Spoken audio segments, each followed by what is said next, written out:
ఈ తరం సినీ ప్రేక్షకులకు దర్శకుడు చంద్రశేఖర్ ఏలేటి గురించి తెలియకపోవచ్చు. కానీ కాస్త ముందు తరం ప్రేక్షకులకు ఆయన తీసిన సినిమాలు చాలా స్పెషల్ గా నిలిచాయి అనడంలో సందేహం లేదు. ఈయన దర్శకుడిగా మొదటి సినిమా చేసి దాదాపుగా 23 ఏళ్లైంది. ఇప్పటి వరకు ఆయన నుంచి వచ్చిన సినిమాలు 7 మాత్రమే. 7 సినిమాల్లో 5 సినిమాలు చాలా స్పెషల్ గా ఉంటాయి. అవి కమర్షియల్ గా ఎంత విజయాన్ని సొంతం చేసుకున్నాయి, ఎన్ని కోట్ల వసూళ్లు నమోదు చేశాయి అనే విషయాన్ని పక్కన పెడితే ప్రేక్షకులను ఎంతవరకు అలరించాయి, ఎంతవరకు గుర్తుండిపోతాయి అంటే తెలుగు సినిమా చరిత్రలో ఉత్తమమైన సినిమాల జాబితాలో నిలుస్తాయి అనడంలో సందేహం లేదు. దర్శకుడిగా చంద్రశేఖర్ ఏలేటి అయితే సినిమాతో ఒక ప్రయోగాన్ని చేశాడు. ఆ సినిమాతో ఏకంగా జాతీయ అవార్డును సొంతం చేసుకున్నారు. ఉత్తమ తెలుగు సినిమాగా జాతీయ అవార్డును సొంతం చేసుకున్న అయితే సినిమా తర్వాత ఆయన నుంచి వచ్చిన మూవీ అనుకోకుండా ఒకరోజు.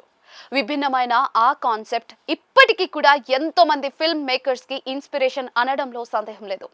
ఒకడున్నాడు, ప్రయాణం, సాహసం సినిమాలు కూడా మనసుకు హత్తుకుంటాయి.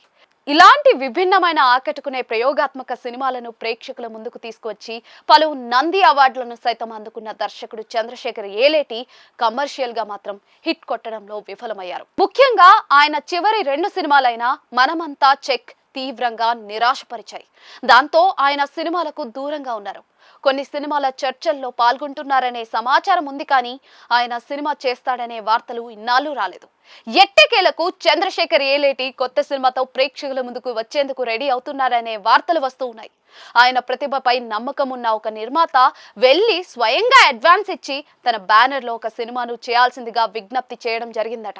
దాంతో ఆ నిర్మాత కోసం దర్శకుడు కథను రెడీ చేసే పని మొదలు పెట్టాడని తెలుస్తోంది. చంద్రశేఖర్ ఏలేటి ఇప్పటికే తమిళ హీరో ప్రదీప్ రంగనాథ్ తో సినిమాకు చర్చలు జరుపుతున్నాడనే వార్తలు కూడా వస్తూ ఉన్నాయి. ప్రస్తుతం ఈ వార్తలపై ఎలాంటి క్లారిటీ లేదు, కానీ సినిమా మాత్రం పక్కాగా ఉంటుందని, అది ఏ హీరోతో అనే విషయంలో త్వరలోనే క్లారిటీ వస్తుందని ఆయన సన్నిహితులు చెప్తూ ఉన్నారు. ఆయన దర్శకత్వంలో సినిమా అంటే ఖచ్చితంగా యంగ్ హీరోలు క్యూ కట్టే అవకాశాలు పుష్కలంగా ఉన్నాయి. ఈ మధ్య కాలంలో కాన్సెప్ట్ ఓరియంటెడ్ సినిమాలకు మంచి స్పందన లభిస్తుంది. థియేట్రికల్ రిలీజ్ సమయంలో, ఓటీటీ స్ట్రీమింగ్ సమయంలోనూ కాన్సెప్ట్ సినిమాలకు మంచి ఆదరణ లభించడం ఈ మధ్య కాలంలో ఎక్కువగా కనిపిస్తుంది. అందుకే ఈ సమయంలో చంద్రశేఖర్ ఏలేటి వంటి సెన్సిబుల్ కాన్సెప్ట్ సినిమాలు తీసే దర్శకుడి నుంచి సినిమా వస్తే తప్పకుండా బ్లాక్ బస్టర్ హిట్ కావడం ఖాయం అనే నమ్మకంతో సదరు నిర్మాత ఉన్నాడట. అందుకే కాస్త ఎక్కువ అడ్వాన్స్ ఇచ్చి మరి చంద్రశేఖర్ ఏలేటితో సినిమాను మొదలు పెట్టించాడని, త్వరలోనే సినిమా పట్టాలెక్కడం, వచ్చే ఏడాదిలో సినిమా ప్రేక్షకుల ముందుకు రావడం చకచకా జరగడం ఖాయంగా టాక్ వినిపిస్తోంది. సెకండ్ ఇన్నింగ్స్ లో ఆయన దర్శకుడు చంద్రశేఖర్ ఏలేటి పెద్ద కమర్షియల్ విజయాలు సొంతం చేసుకుని స్టార్ హీరోలతో సినిమాలు చేయాలని ఆయన అభిమానులు కోరుకుంటున్నారు.